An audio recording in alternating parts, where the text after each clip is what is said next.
हम पढ़ेंगे types of matrices.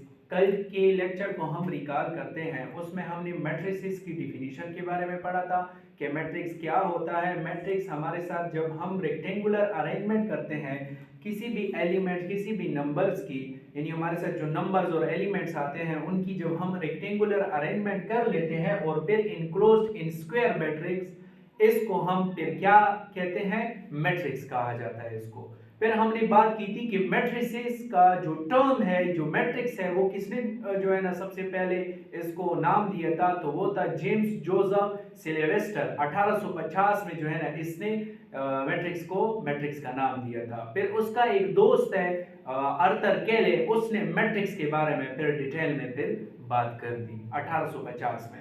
फिर हमने ये भी कहा कि मैट्रिक्स को हम कहाँ पर इस्तेमाल करते हैं, तो मैंने कहा था कि मैट्रिक्स को हम बहुत जगहों पर इस्तेमाल करते हैं, जैसे कि इकोनॉमिक्स हो गया, हमारे साथ ये कंप्यूटर साइंस हो गया, इंजीनियरिंग हो गया, फिजिक्स हो गया, ग्राफिक्स हो गए। तो इन जगहों पर जो है ना मैट्रिक्स का बहुत ज्यादा इस्तेमाल होता है फॉर डेटा एनालिसिस। फिर हम आते हैं कुछ टाइप्स के बारे में जो कि हमने कल भी बात की थी, आज फिर से करते हैं। हमने रो मैट्रिक्स, कॉलम मैट्रिक्स, इस तरह से स्क्वायर मैट्रिक्स की भी बात की थी कि जब हमारे साथ कोई भी मैट्रिक्स में जो नंबर होते हैं वो हॉरिजॉन्टल आए तो वो हमारे साथ रो मैट्रिक्स होगा। जो वर्टिकल नंबर्स आ जाए, एलिमेंट्स आ जाए, उसको हम कॉलम मैट्रिक्स कहते हैं। और स्क्वायर मैट्रिक्स वो होगा जब हमारे साथ रो और कॉलम ये बराबर होंगे तो ये स्क्वायर मैट्रिक्स होगा, और जब रो और कॉलम बराबर नहीं होंगे तो वो हमारे साथ रेक्टेंगुलर मैट्रिक्स होगा। तो आज फर्दर उसको और भी उसके टाइप्स पढ़ते हैं मैट्रिक्स के। तो पहला है हमारे साथ order of matrix. Order of matrix हमारे साथ क्या होता है? ऑर्डर ऑफ मैट्रिक्स आसान सी बात है। ऑर्डर ऑफ मैट्रिक्स, तो ऑर्डर ऑफ मैट्रिक्स की जब हम बात करते हैं तो ऑर्डर ऑफ मैट्रिक्स में हम m बाय n को देखते हैं। m by n means m से मुराद रो है और n से मुराद कॉलम है। तो जब हम किसी भी मैट्रिक्स में कॉलम और रो की तादाद को जब लेते हैं, यानी m मल्टीप्लाई बाय n, कि एक मैट्रिक्स में हमारे साथ रो कितने हैं और कॉलम कितने हैं, तो उसको हम फिर ऑर्डर ऑफ मैट्रिक्स कहेंगे। फॉर एग्जांपल हमारे साथ एक मैट्रिक्स है A, वो है हमारे साथ 1 2 3 और 4, एक सिंपल मैट्रिक्स है। इसमें जब हम ऑर्डर ऑफ मैट्रिक्स फाइंड करेंगे तो हम लिखेंगे कि order of matrix. Order of matrix हमारे साथ क्या होगा यहां पर, तो हम यहां पर देखेंगे नंबर्स ऑफ रोज हमारे साथ बराबर है। नंबर ऑफ रोज कितने हैं यहां पर आप देख लें, 1 2, तो 2 रोज हैं। फिर हम देखेंगे कि नंबर्स ऑफ कॉलम, तो नंबर ऑफ कॉलम हमारे पास कितने हैं, 1 2, तो नंबर ऑफ कॉलम भी 2 है। तो ऑर्डर ऑफ मैट्रिक्स हमारे साथ क्या आएगा कि 2 बाय 2। तो मैंने ये भी कहा था प्रीवियस लेक्चर में कि जब हमारे साथ रो और कॉलम की तादाद बराबर आए तो वो हमारे साथ कौन सा मैट्रिक्स होगा, स्क्वायर मैट्रिक्स होगा। अब ये हमारे साथ कौन सा मैट्रिक्स है, स्क्वायर मैट्रिक्स है, स्क्वायर मैट्रिक्स। और जब रो और कॉलम की तादाद बराबर नहीं होगी तो वो हमारे साथ रेक्टेंगुलर यानी रेक्टेंगुलर मैट्रिक्स होगा।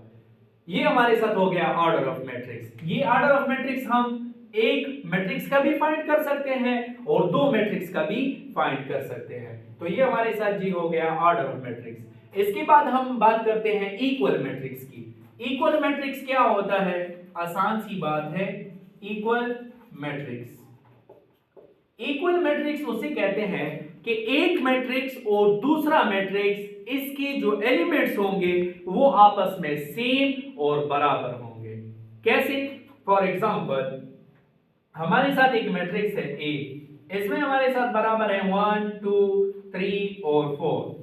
दूसरा मैट्रिक्स है हमारे साथ B, B हमारे साथ एक मैट्रिक्स है जो कि हमारे साथ बराबर है 1 3 5 6। C हमारे साथ एक मैट्रिक्स है जो कि बराबर है 1 2 प्लस 0 2 प्लस 1 और 4। तो अब हम देखेंगे कि इन तीनों मैट्रिक्स में इक्वल मैट्रिक्स कौन सा है। तो इन तीनों मैट्रिक्स में अगर हम बात करें तो ए और सी, यानी ए एंड सी, ये हमारे साथ जो है ए एंड सी, ये हमारे साथ कौन से मैट्रिक्स हैं? इक्वल मैट्रिक्स है। ये हमारे साथ आ गया इक्वल मैट्रिक्स। क्यों? क्योंकि इसके एलिमेंट्स और इसके एलिमेंट देखिए 1 1 2, यानी 2 + 0 सो फिर से 2 आएगा, 3 2 + 1 इससे भी 3 आता है, 4 और 4। बजाय अगर हम b का देखें तो 1 और 1 तो है, लेकिन यहां पर 2 है तो यहां पर 3 है, तो b is not equal matrix of a and c। a and c are equal matrix of each other. इसके बाद हमारे साथ आता है डायगोनल मैट्रिक्स। अब डायगोनल मैट्रिक्स हमारे साथ क्या होता है, इसके बारे में बात करते हैं। डायगोनल मैट्रिक्स में अब हमारे साथ जो मैट्रिक्स होगा, देखिए फॉर एग्जांपल हमारे साथ है डायगोनल मैट्रिक्स।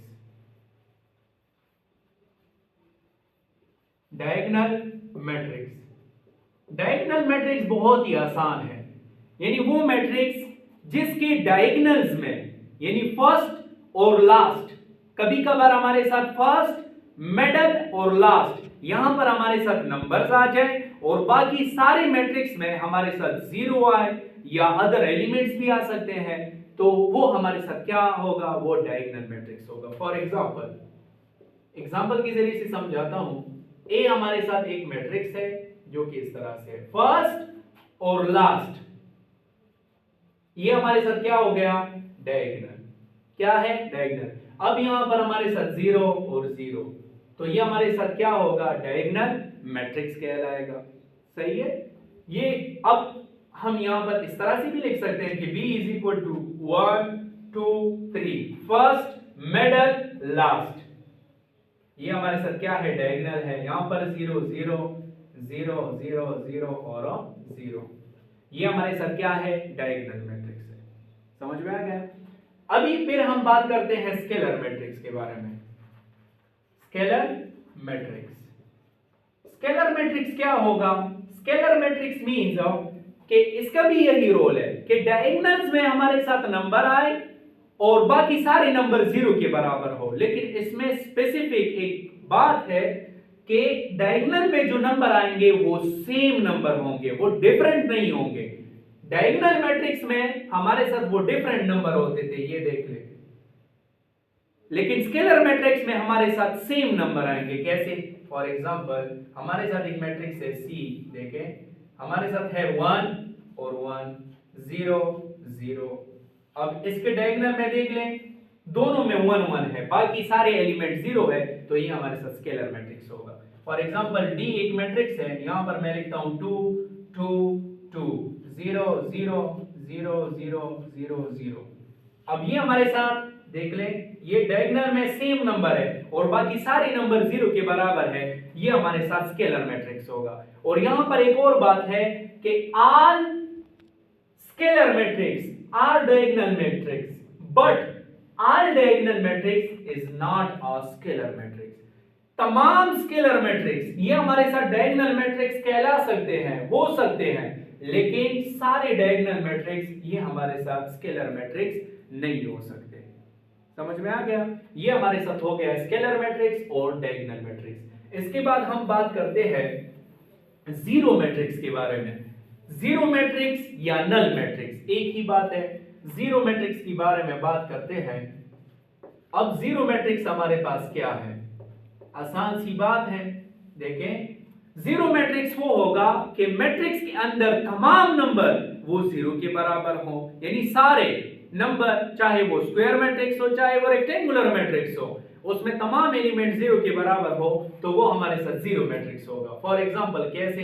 यानी आप देख सकते हो यहां पर हमारे साथ नंबर है, लेट्स सपोज एक मैट्रिक्स है, उसमें हमारे साथ आ गया 0 0 0 0, तो ये हमारे साथ क्या कहलाएगा? जीरो मैट्रिक्स या नल मैट्रिक्स।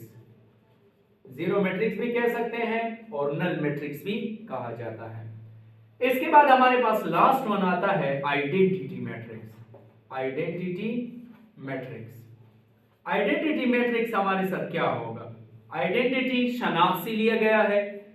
आइडेंटिटी मैट्रिक्स वो होगा कि बाकी सारे नंबर वो 0 होंगे और डायगोनल्स में हमारे साथ क्या आएगा, 1 आएगा। बाकी सारे नंबर 0 के बराबर होंगे और डायगोनल में हमारे साथ 1 ही नंबर आएगा, बाकी कोई भी नंबर नहीं आ सकता। ये हमारे साथ आइडेंटिटी मैट्रिक्स होगा। फॉर एग्जांपल आइडेंटिटी मैट्रिक्स आई से, कैपिटल आई से डिनोट होता है। हमारे साथ हो गया 1 0 0 1, ये हमारे साथ क्या है, आइडेंटिटी मैट्रिक्स है। आइडेंटिटी 2 को देखते हैं, हमारे साथ है 1 0 0 0 1 0 0 0 1। आप देख लें यहाँ पर डायगोनल में हमारे साथ क्या है, 1 ही आता है, इसके अलावा 1 के अलावा कोई भी नंबर नहीं आएगा और बाकी सारे नंबर 0 के बराबर होंगे। ये हमारे साथ आइडेंटिटी मैट्रिक्स कहलाएगा। तो ये हो गए हमारे साथ टाइप ऑफ मैट्रिक्स। जो जिस भी टाइप की आपको समझ में नहीं समझ में नहीं आया हो तो वो कमेंट सेक्शन में कमेंट कर ले, ताकि इसके बाद लेक्चर में मैं वो फिर डिटेल में फिर आपको समझा सकूं। अल्लाह हाफिज।